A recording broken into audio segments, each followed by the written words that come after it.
Buenas tardes, señor Lucy, en su rol de crítico. ¿Cómo estamos? ¿Todo bien? Bien, por Bueno, suerte. me alegro, me Bueno, alegro. Es como que nos saludamos como si fuéramos otros. Esto es tan claro, maravilloso, señores y somos de alguna señores. manera otros. Y no puedo tener sexo, no yo, ¿eh? Ah, bueno, La así película de la que nomás, vas a hablar. así nomás empezó el señor. Yo puedo. Bueno, tampoco quisiera saber tanto. Belgati, directores de No puedo tener sexo. A ver, un trabajo que tiene que ver con lo performático y tiene que ver también, podríamos pensar, con cómo se hace cine ahora. ¿Por qué? Porque es celular en mano, eso es toda la película, selfie, montaje de esas imágenes que además, según se ha dicho, es primera toma y nada más, obviamente, si uno puede llamar toma, digo, por cómo conceptualiza las escenas que se van sucediendo. Provocadora, quizás a veces para mi gusto demasiado artificialmente, porque más allá de que sea una sola toma esto, digo, hay una puesta en escena, hay una necesidad de que diálogos se hagan en determinadas situaciones con pantallas atrás, donde hay imágenes. Digo, hay algo ahí en esto que a mí me parece para pensar en un retrato del ego o un retrato del yo. Ajá. ¿No? ¿Qué está pasando ahí? ¿Qué es lo que miran, lo que festejan estas películas y qué es lo que ven los que le pegan? Hay, para mi gusto, todavía debería cocinarse un poco más No puedo tener sexo. Bueno, déjala en el fuego un ratito más y la vemos en otro momento. Las fotos nos anuncia la máquina, el delfín y un enano de jardín, de la cual recién Exactamente, hablamos. exactamente. Una comedia con doble familia y lo que sucede a partir de una muerte, los encuentros, desencuentros, especie de vodevil, entradas, salidas, complicaciones de estos personajes que se cruzan y en ese cruzarse aparecen los aspectos y aparece el dinero también jugando eh, un poco en cómo se desarrolla la historia que vamos a tener frente a nosotros. Pero una comedia que funciona. Una comedia que funciona, quizás con algunos estereotipos por ahí, ¿no? Para mi gusto, por ahí una música demasiado marcada Muy, en muy algún marcada punto, así la no música. demasiado marcada para mi gusto, pero bueno, nada, Bueno, por ahí. de Islandia tenemos una película que es Gotland. Exactamente, una película que llega 3 años tarde, Sí, digamos, ¿no? Estuvo en Cannes y después estuvo en San Sebastián ganando premios en un montón de festivales. Interesante esta cuestión de cómo construye una mirada. En ese momento, siglo XIX, Islandia era una colonia, podríamos decir, del reino de Dinamarca. Entonces lo que tenemos es un personaje, Lucas, un cura que va a misionar, a construir una iglesia en ese lugar, pero ese lugar es completamente inhóspito. Llegar se hace muy dificultoso, se le hace muy complicado también a este personaje atravesar, digamos, pareciera ser un western entre el hielo también y estos pastos mojados. Hay algo también del western de el forastero que llega a un lugar y modifica a los personajes. Hay mucho de la religiosidad también para pensar y hay mucho de la otredad porque hay una discusión y un problema con las traducciones, con el que habla islandés y con el que habla danés. Y el que habla exacto, danés, además, es el que tiene el poder, porque viene con la iglesia atrás. Entonces hay exacto. toda una construcción súper interesante para pensar en esto en un formato cuadrado, para pensar la conquista, la instalación, los colonizadores, digo, todo este mundo en Gotland. Bueno, vamos a hablar de April, una película de movie de Dea, y el apellido prefiero decir González, porque es un apellido un poquito difícil. Kulumbegashvili. Columbegashvili, pero sí es una Es una pavada. pavada. Vamos a ver April. Georgia, Francia, Italia es una coproducción. Ella, la protagonista, es obstetra en un hospital pequeño en una ciudad de Georgia, pero también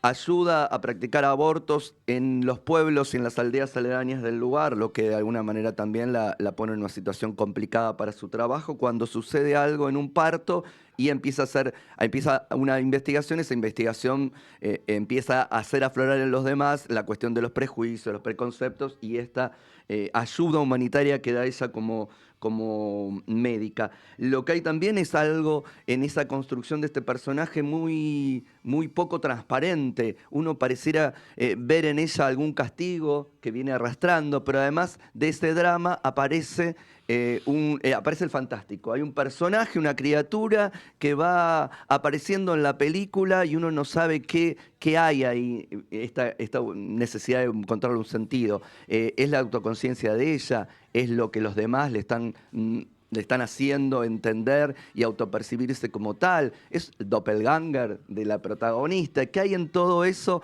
Se desarrolla con unos planos fijos, con casi no movimiento en el encuadre, o con una cámara que se mueve y oscila cuando se convierte en subjetiva. Ok. Interesante esta película April. Bien, estamos viendo en la foto a Agustina Cabo en el cinturón de Olivia. Que ya lo dijimos, no sé si se notó, nos Sí, encantó esta sí, película, está buena, es buena. hermosa porque construye una historia, porque sostiene, porque sabe cómo contarla, porque los personajes son queridos por el guionista y el director, y los actores y las actrices lo llevan adelante y hacen que nosotros queramos también, con sus momentos dramáticos, con sus momentos emotivos bien, no ñoños, con su humor. Uno de los personajes lleva adelante eso para sacar la atención de algunos momentos ahí. Y la verdad es que El Cinturón de Olivia, una película pequeñita que de repente apareció y vale la pena mucho.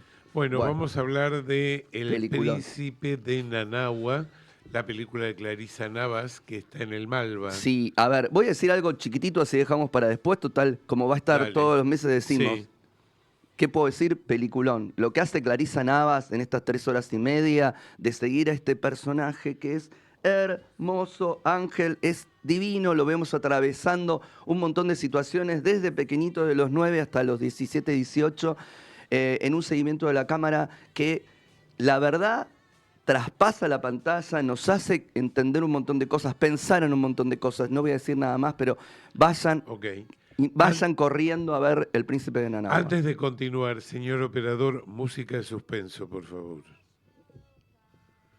No, Bien, no tiene a mano, no hago yo. tiene. Tatán, tatán. Uy, mira ese fotograma festejando y Era celebrando. para acompañar con algo tétrico, No, para mira, dar un prolegómeno al comentario de la mire, semana mire, acerca de esta ahí está película. celebrando, para los que nos miran y nos miren después, está celebrando Guillermo Francella los 150, 170, no sé cuánto, por lo Porque menos hasta ayer. celebraba antes de escuchar la crítica de Javier Sí, Luzi. no, no solo mi crítica, creo que pocas veces ha habido tanta unanimidad en los críticos sobre Homo Argentum. De esta película estamos hablando, obviamente, con Idu Prat y Guillermo Francella como protagonista y productor, además de la película. 16 mini historias que a veces no llegan más que a esbozo, a nada. eh, a ver, la película es fallida, la película no funciona, no funciona el humor, no funcionan los chistes, no funciona. Yo creo que más que pensar en la argentinidad, que es lo que se está discutiendo, me parece que tratan de buscar la misantropía y la miserabilidad del ser humano, siendo buenos, digamos esto también, porque esas cosas que suceden ahí a veces suceden acá en Buenos Aires, pero no necesariamente pura y exclusivamente en Buenos Aires. Alguien dijo por ahí, maravilloso esto de un porteño haciendo 16 personajes porteños, pero diciendo que habla de la Argentina. Bueno, no habla de la Argentina, habla de cómo miran determinados realizadores y determinados artistas a cierta parte de los argentinos. Y les gusta mirar eso. Les Sí, gusta y siempre lo han hecho. Y también son cuidadosos en algún punto, porque tratan de decir, pero mirá, te miro a la clase alta también, así le digo algo sobre esto, además de mirar a una clase media y además de mirar a una clase baja. Digo, sí, son piolas. El problema es que esa piolada no reditúa en cine tampoco, no reditúa en cine para nada, y Francella demuestra lo que es, que no es un buen actor. No hay eh, construcciones más que lentes, barbas, postizos, pelucas, peinados diferentes, otra ropa, pero siempre es Francella haciendo de Francella. A mucho público le gustará, le encantará, lo hará divertir. Para los demás es una película que la verdad y lamentablemente no vale la pena. Llevará mucha gente y capaz que sí, el boca a boca creo que no la va a ayudar. de todas maneras, Franchella en esta película cree que es gracioso y no es gracioso. Y creo que ahí está la diferencia, ¿no? Me parece que ese es el tema. Bueno, nos vamos, ya nos queda... Perdón, voy a decir algo. No recuerdo una película tan chivada como esta. Plano detalle de vasos, de propaganda, de anuncios, de demás. Digo, pasó Suar por ahí y dijo, es mucho. Nada más. Bueno, vamos a la consigna de esta semana. Nuevamente, queríamos saber cuál de estos 3 directores no filmó una película sobre Drácula, y las opciones eran Gary Shore en primer lugar, Francis Ford Coppola o William Friedkin. Y la respuesta correcta es William Friedkin, que filmó El Exorcista, pero no hizo nada sobre Drácula, pero sí, vamos a decirlo, estuvo tentado a dirigir una película sobre este tema y dijo que no. Ay, pensé que estaba tentado de dirigir a Drácula. No, porque no eran contemporáneos. Ay, mire usted. Bueno, y ganó, se hizo acreedor a una membresía por 3 meses para la plataforma Ciclos, que tiene muy buen material de cine independiente, el señor Tomás Pinchón. Tomás, la producción se va a comunicar contigo para que accedas al mismo, y nos despedimos, nos vamos. Hicimos este programa Diego González en la operación técnica, nuestros colaboradores habituales Matías Ibal y Josefina Izarra, mi coequipe del señor Javier Luz, y quien les habla, Luis Kramer. Que tengan un buen fin de semana y hasta el sábado que viene. Chao.